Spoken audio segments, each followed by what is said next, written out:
போகாத ஒரு மாளிகை. ஒவ்வொரு பௌர்ணமி இரவிலும் அந்த வீட்டிலிருந்து கேட்கும் அழுகை சத்தம். அது பேயா, இல்ல இன்னொரு பயங்கரமான உண்மையா? தமிழ்நாட்டில் ஒரு சிறிய கிராமம்.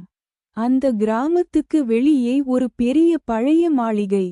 அது ராஜா மாளிகை என்று அழைக்கப்பட்டது. 20 வருடங்களுக்கு முன் அந்த வீட்டில் வாழ்ந்த குடும்பம் திடீரென மறைந்தது. அதற்குப் பிறகு ஒவ்வொரு பௌர்ணமி இரவும் வீட்டிலிருந்து ஒரு பெண்ணின் அழுகை. கிராமத்தார் பயந்தார்கள்.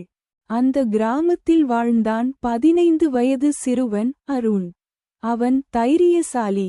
அவன் பேய்களை நம்ப மாட்டான். ஒரு நாள் அவன் நண்பர்களிடம் சொன்னான், இது பேய் இல்ல, நம்ம யாராவது உண்மை கண்டுபிடிக்கணும்.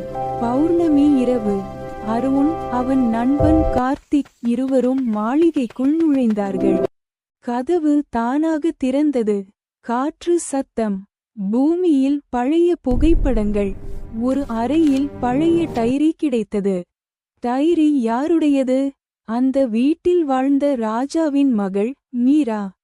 டைரியில் எழுதப்பட்டிருந்தது, அப்பா என்னை இந்த வீட்டில் பூட்டி வைத்திருக்கிறார்.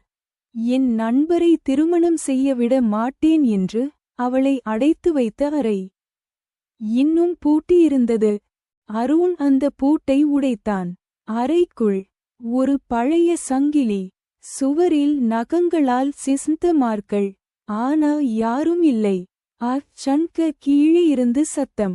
அவர்கள் கீழே பாசமென்ட்க்கு சென்றார்கள். அங்கே ஒரு ரகசிய சுரங்கப்பாதை.